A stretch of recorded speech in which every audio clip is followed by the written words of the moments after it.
Hola amigos, ¿qué tal? Bueno, la verdad es que el otro día me conmovió profundamente las lágrimas del rey Carlos de Inglaterra en Auschwitz. Me pareció que estaba emocionado realmente, con sinceridad. Y eso me hizo pues reflexionar sobre su estado de salud. Hay rumores, me han contado que el estado de salud de Carlos no es bueno, que no va hacia adelante, que su enfermedad no está en remisión como la de su nuera y que está haciendo esfuerzos sobrehumanos para aguantar al pie del timón hasta el último momento. No es un comportamiento anómalo en los reyes ingleses.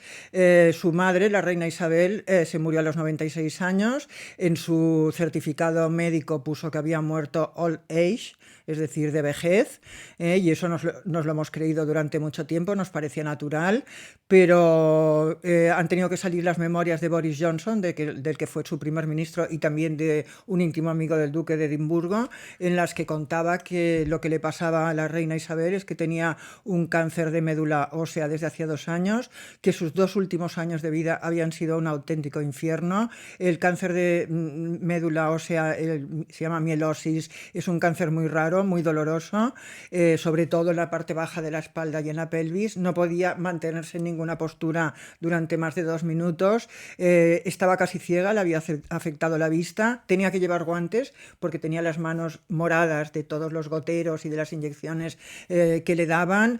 2 días antes de fallecer recibió todavía a su primera ministra y la primera ministra luego explicó, dice, estaba totalmente enferma, no podía ni sostener la taza de té y sin embargo se empeñó en ponerse de pie y sonreír y posar conmigo para las fotografías. Este sentido del deber tan brutal, ¿no?, que tuvo la reina Isabel, que nadie sospechó que estaba enferma. 2 meses antes de morir, con unos dolores espantosos, todavía apareció en el palacio de Buckingham para saludar a sus súbditos, atendía audiencias, recibía gente, se fotografiaba, intentaba sonreír, cuando en realidad sus noches concretamente eran un infierno. No podían darle demasiados calmantes, además, porque tenía una actividad pública y no podía estar, bueno, atontada, por decirlo de alguna manera, ¿no? Y bueno, y contaba Boris Johnson y también este íntimo amigo suyo que no sabía cómo hacer para sobrevivir día a día porque eran un auténtico tormento, un calvario las noches que pasaba. El sentido del deber también afectó a su hijo en cierta manera en esas circunstancias. Él sabía que su madre se iba a morir, ella lo sabía también que se iba a morir, y a pesar de todo, sabiendo que después de recibir a la primera ministra ya estaba muy mal y probablemente no pasarían un día o dos antes de morirse, y no le dejaron, no quiso ir a Balmoral, que era donde estaba la reina, para no alarmar a sus súbditos con un viaje improvisado, para que ellos no supieran que había muerto y pudieron decir que había muerto apaciblemente durante la noche. Lo que pasa que su hijo no pudo estar a su lado como hubiera sido su deseo, pero antepusieron el deber, ¿no?, este deber por encima de sus sentimientos humanos. Es un poco lo mismo que le pasó también al abuelo de Carlos, al rey Jorge VI. El rey Jorge VI era un hombre sin demasiada salud, se vio obligado a ser rey cuando tuvo que abdicar su hermano, el duque de Windsor, ya sabéis, toda la historia con Wallis Simpson. Y bueno, era un hombre que estaba enfermo de tabaquismo, fumaba 4 paquetes de tabaco diarios y de repente un día le descubrieron, empezó a toser, en el momento en que escupió sangre ya se dieron cuenta que tenía una enfermedad grave, vieron que tenía un cáncer de pulmón muy avanzado, le quitaron el pulmón izquierdo, por cierto, el mismo que me quitaron a mí cuando era joven, y el derecho también lo tenía absolutamente invadido por el cáncer, y estuvo durante 5 meses muriéndose a chorro delante de sus súbditos sin que los súbditos se dieran cuenta. No podía permanecer de pie, ni podía sentarse, ni podía acostarse. Perdió peso de una forma alarmante, tenía dolores constantes, tosía incesantemente, no podía, por ejemplo, su mensaje de Navidad lo tuvo que grabar porque tosía continuamente y tenían que cortarlo y luego tuvieron que pegarlo. En las audiencias estaba cada vez más demacrado, pesaba apenas 50 kilos y era un hombre bastante alto. Para poder sostenerse, para poder mantenerse en pie, unos dicen que le daban cocaína y otros anfetamina, pero para poder resistir y para poder posar para las fotos, y así 5 meses después, cuando murió en medio de terribles dolores, el parte médico, al día siguiente, dijeron los periódicos, dijeron al día siguiente, el rey ha muerto apaciblemente, se acostó lleno de salud y murió apaciblemente mientras dormía. Entonces este afán de servicio hasta el último momento, ¿no? Este afán de estar hasta el último momento de pie, yo creo, bueno, yo no sé cuánta vida le queda al rey Carlos de Inglaterra, evidentemente, no sé cuánta vida me queda a mí ni a ninguno de vosotros, la verdad, pero yo sé que él va a estar hasta el último momento al pie del cañón. Bueno, concretamente todo el año pasado le estuvieron haciendo un tratamiento, no sabemos qué tipo de cáncer ha tenido, ocultación, ellos hablan siempre de transparencia, pero también hay ocultación, no sabemos el tratamiento que ha seguido, pero era un tratamiento lo suficientemente fuerte, bueno, como para que cuando los médicos a regañadientes en el mes de noviembre consintieron en suspender 11 días el tratamiento para que el rey viajara a Australia, se dieron cuenta de que había sido una mala decisión, tuvieron que acortar el viaje, tuvieron que acortar todos los compromisos que tenía porque el rey no podía estar tanto tiempo sin su tratamiento y no podía tirar adelante. Son varias los momentos en que lo hemos visto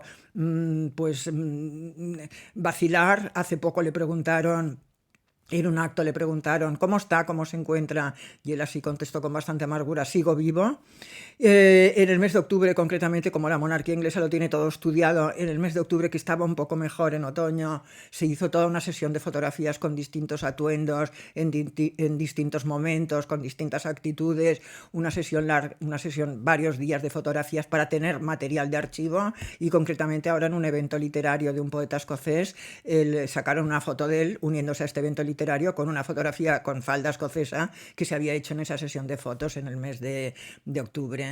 Es curioso porque los partes médicos que hay hablando de la salud de Carlos en ningún momento tampoco no aclaran nada, pero tampoco engañan, o sea, en ningún momento hablan de remisión de la enfermedad, como si hablan de remisión de la enfermedad en el caso de su nuera, en el caso de Carlos no, siempre son comunicados vagos diciendo continúa con su tratamiento, en el año 2025 continuará con el mismo protocolo de salud, llevará una vida normal según permitan las circunstancias, no dejará de hacer actos, pero se adecuarán también al tratamiento que está siguiendo. Y yo pienso que es la enorme voluntad, ¿no? La enorme deseo, ¿no? De seguir los pasos de su madre y de su abuela que le da fuerzas, ¿no? para seguir adelante. En estos momentos ni siquiera tiene el apoyo de Camila. Camila también está enferma, no sabemos qué tiene tampoco, no lo pudo acompañar a Auschwitz concretamente. Él no hubiera podido, a lo mejor si no hubiera ido a Auschwitz tampoco hubiera pasado nada. Había herederos también en el acto, ¿no? Pero no quiso él que fuera su hijo. Y aquí nos vemos, claro, nos encontramos con el futuro de la monarquía inglesa. Yo no veo en estos momentos, la verdad, a William con la fuerza, ¿no?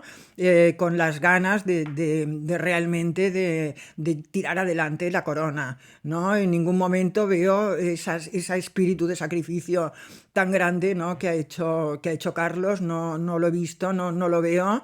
Yo creo que ahora ya tendría que sustituirlo en el 80% de las ceremonias, tendría que sustituirlo su hijo. Es un hombre mayor, es un hombre adulto, su mujer está mejor y sin embargo no ocurre esto. No sé si es por empeño personal de Carlos, que quiere estar al pie del cañón hasta el último momento, o es que tampoco ve capacitado a su hijo no tiene ganas, pero yo creo que es un momento muy difícil en la monarquía inglesa. Hablamos de la monarquía española, pero yo creo que la monarquía que está en estos momentos en precario, ¿no? Precisamente es la monarquía inglesa. No se informa con la suficiente transparencia, pero de todas formas hay muchos signos que nos revelan que que la enfermedad del rey empeora día a día. Bueno, no me gustaría que esto fuera, bueno, que sea verdad, o sea, que si me gustaría equivocarme, me gustaría que durara muchos más años. Carlos es de mi generación, o sea, yo toda la vida he crecido, él allí y yo aquí, hemos crecido juntos, he leído sobre sus primeras novias, he conocido incluso algunas, sé todas sus aventuras, Lady Di, sus matrimonios, todo, absolutamente todo. Y yo creo que, no sé, es una presencia que está ahí y me sabría muy mal lo que pueda pasarle. Pero el otro día me pareció muy emblemático esa figura de Carlos, ¿no? Llorando, emocionado. Fue el rey que se emocionó más evidentemente y aún así manteniéndose de pie. Nobleza briga, ¿no? Como dicen los reyes. Bueno, pues nada, os quería comentar este episodio de la salud de Carlos, que creo que es un tema del que se está hablando bastante estos días y quería manteneros informados. Pues os quiero mucho, os envío un beso enorme.